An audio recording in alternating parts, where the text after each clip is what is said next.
Durante la mayor parte de la historia humana, el dinero no fue metal, ni papel, ni números brillando en una pantalla. Fue algo mucho más extraño y mucho más revelador. Imagínalo por un momento. Vas al mercado, compras comida para tu familia, pagas impuestos, incluso financias una guerra con la semilla de una fruta amarga. No es una metáfora. Es historia. Mucho antes de que existieran las monedas de oro europeas, mucho antes de que los bancos centrales decidieran cuánto vale tu salario mediante la inflación explicada en ruedas de prensa técnicas, una de las grandes civilizaciones del mundo construyó su sistema financiero sobre algo que hoy asociamos con postres, el cacao. Pero para los mayas, el cacao no era chocolate caliente de cafetería moderna, era estatus, era ritual, era poder, y terminó siendo dinero. Bienvenidos a El Cronista Financiero, donde la historia, el dinero y el poder convergen. Para entender cómo una simple semilla pudo convertirse en moneda, hay que salir del cliché de película y entrar en la realidad histórica. Los mayas no eran aldeas perdidas en la selva. Entre el año 250 y el 900 después de Cristo, durante el llamado Período Clásico, floreció una red de ciudades monumentales en lo que hoy es el sur de México, Guatemala, Belice, Honduras y El Salvador.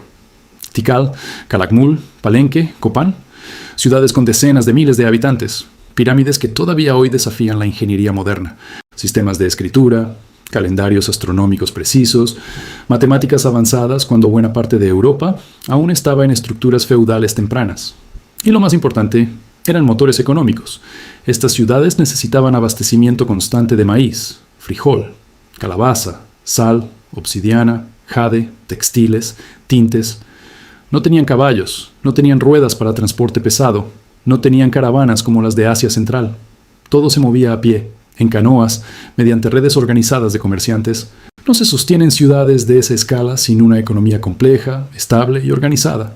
Los mayas no eran primitivos, eran solucionadores de problemas económicos. Desarrollaron terrazas agrícolas, canales de irrigación, campos elevados, jardines forestales. Mantuvieron densidades de población altas, sin colapsar durante siglos. Su estructura política giraba en torno a dinastías que no solo gobernaban por ritual, sino por capacidad de gestionar comercio, tributos y alianzas. En el centro de la vida urbana estaban los mercados, plazas abiertas donde campesinos, artesanos y comerciantes negociaban precios diariamente. No eran ferias ocasionales, eran operaciones permanentes, reguladas por autoridades que supervisaban el intercambio. Si esto te suena familiar, es porque es la base del sistema financiero explicado en su forma más pura. Oferta, demanda y confianza. Y aquí surge la pregunta clave. ¿Cómo haces funcionar un mercado complejo sin una moneda confiable? Los mayas no empezaron con monedas acuñadas. Empezaron con algo más poderoso, valor cultural. El cacao, mucho antes de convertirse en industria multimillonaria en Europa, era una sustancia sagrada en Mesoamérica. Se consumía en bebida espumosa, amarga, reservada a élites. Aparece en mitos de creación, en ceremonias matrimoniales, en alianzas políticas. Tenía lo que hoy llamaríamos valor incrustado. La gente creía en él, lo respetaba, lo consideraba preciado. Y aquí está la primera lección de la historia del dinero. El dinero no es metal, es creencia colectiva. El segundo requisito es estandarización, y los mayas también resolvieron eso. Arqueólogos han encontrado vasijas con granos de cacao, almacenados en cantidades medidas. No se pesaban al azar, se contaban. Códices y registros posteriores mencionan pagos de impuestos en cacao, salarios en cacao, multas legales en cacao. De símbolo pasó a unidad de cuenta, de ritual pasó a sistema monetario. Para el final del período clásico, el cacao estaba en todas partes, en mercados, en tributos, en negociaciones políticas. Podías comprar alimentos, herramientas o textiles con cacao. Podías pagar el jornal diario de un trabajador con cacao. Incluso, ciertas sanciones legales se liquidaban con cacao. Y lo fascinante es que conocemos precios aproximados. Un conejo costaba alrededor de 10 granos, una gallina de pavo, cerca de 100, una camisa de algodón, entre 20 y 25, una buena herramienta de piedra, 3 a 5 granos. Esto no es folclore. Proviene de registros coloniales que documentaron prácticas previas a la conquista y de evidencia arqueológica. No era trueque. El trueque exige coincidencia. Yo quiero lo que tú tienes y tú quieres lo que yo ofrezco. El cacao rompió esa limitación. Se convirtió en medio universal de intercambio. Consenso, no coincidencia. Si hoy hablamos de libertad monetaria o de criptomonedas, estamos repitiendo una discusión que comenzó hace siglos. ¿Qué puede ser dinero?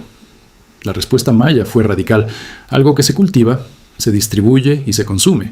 Pero aquí viene la parte incómoda. Cuando tu dinero depende de una planta, dependes del clima.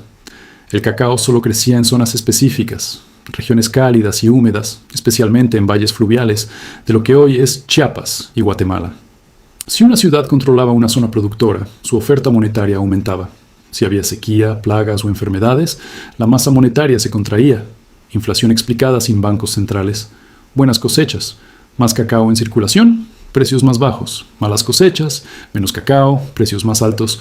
Un fallo agrícola podía convertirse en crisis de liquidez. ¿Te suena exagerado? Cambia cacao por petróleo en la década de 1970, o por gas en Europa en 2022, o por semiconductores en la guerra tecnológica entre Estados Unidos y Asia. La historia de la deuda y del dinero siempre está ligada a recursos estratégicos, y el cacao era estratégico. Las ciudades-estado mayas no solo guerreaban por gloria, guerreaban por control de regiones productoras de cacao. Controlar plantaciones significaba controlar la moneda. Perderlas significaba perder estabilidad económica. Un rey que dominaba el cacao podía pagar soldados, recompensar aliados, financiar obras. Un rey sin acceso al cacao arriesgaba rebelión. Dinero y poder, inseparables. Pero el sistema era aún más sofisticado. No existía una única forma de dinero. Había una jerarquía monetaria en 3 niveles. En la base, granos de cacao, ligeros, divisibles, ideales para transacciones pequeñas. En un segundo nivel, mantas de algodón, textiles con valor estable para compras mayores y comercio regional. En la cima, bienes de lujo como jade, obsidiana, cerámicas decoradas, plumas de quetzal, reservas de riqueza a largo plazo, capital político, instrumentos de prestigio. Es decir, un ecosistema financiero completo, desde microtransacciones hasta almacenamiento de riqueza, finanzas personales en versión mesoamericana, y como todo sistema, tenía vulnerabilidades. Sí, hubo falsificación. Algunos vaciaban los granos de cacao, los rellenaban con tierra o arena y los sellaban. Moneda falsa en el siglo VII después de Cristo. Los mercados tuvieron que implementar controles de calidad. Nada cambia. Hoy son esquemas Ponzi, manipulación de mercado, fraude digital. Ayer eran granos huecos. También hubo desigualdad estructural. Las élites controlaban regiones productoras, tributos y flujos comerciales. Cuando el medio de intercambio está concentrado, la desigualdad no es accidente, es diseño. El cacao, además, era perecedero. Podía pudrirse, enmohecerse, ser devorado por insectos. Una mala gestión de almacenamiento podía destruir riqueza acumulada. Y sin embargo, el sistema funcionó durante siglos, porque el cacao no se acumulaba indefinidamente, circulaba, forzaba movimiento económico. En cierto modo, evitaba el estancamiento. Cuando el período clásico colapsó alrededor del año 900 después de Cristo, por una combinación de fragmentación política, presión ambiental y cambios comerciales, el cacao no desapareció. Continuó como moneda en épocas posteriores y fue adoptado por los mexicas, conocidos como aztecas, quienes lo institucionalizaron aún más como tributo estatal. Ahora bien, salgamos de la selva mesoamericana y miremos el presente. ¿Qué nos enseña todo esto sobre finanzas personales, planificación patrimonial o independencia financiera? Que el dinero es confianza visible, no es el grano, no es la moneda, no es el billete, no es el número digital en tu aplicación bancaria, es el acuerdo colectivo de que algo tiene valor hoy y lo tendrá mañana. Cuando ese acuerdo se rompe, ocurre lo que Argentina vivió en el corralito argentino de 2001. O lo que España experimentó con el estallido inmobiliario de 2008, o lo que cualquier país enfrenta cuando la inflación devora salarios. La inflación explicada en manuales parece técnica. En la práctica es pérdida de confianza. Los mayas dependían del clima. Nosotros dependemos de política monetaria, deuda soberana y cadenas de suministro globales. Ellos enfrentaban falsificación física. Nosotros enfrentamos manipulación financiera sofisticada. Ellos luchaban por cacao. Hoy se lucha por litio, petróleo, chips. El capitalismo explicado desde la historia revela algo incómodo. Las estructuras cambian, las dinámicas no.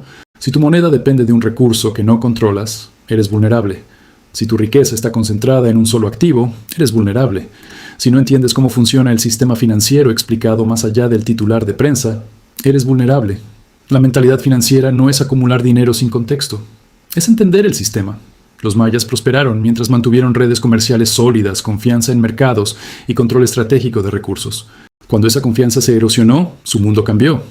La libertad financiera no significa escapar del sistema, significa comprenderlo mejor que la mayoría, significa diversificar gestión de capital, practicar inversión consciente, buscar deuda cero cuando sea posible y evitar depender de una sola fuente de ingreso o de una sola narrativa oficial. Porque la historia del dinero no es lineal, es una sucesión de acuerdos colectivos frágiles. El cacao fue dinero porque la sociedad lo aceptó como tal. El dólar es dinero porque el mundo confía en él. Las criptomonedas existen porque un grupo suficiente de personas decidió creer en ellas. Valor no es un hecho físico, es un consenso social, y ese consenso puede cambiar. Los imperios no caen por falta de símbolos brillantes, caen cuando se rompe la confianza que sostiene su sistema económico. La próxima vez que escuches hablar de inflación, de deuda pública, de crisis bancaria o de promesas de riqueza fácil, recuerda el cacao maya. Una semilla que movió ejércitos, financió ciudades y estructuró poder durante siglos. El dinero es una herramienta, pero también es una arquitectura de poder. La historia no se repite, pero rima. Y si no la entiendes, te aplasta igual. Si esto cambió tu forma de ver las cosas, suscríbete. La historia tiene las respuestas. Y yo te mostraré los lugares donde nadie quiere que mires.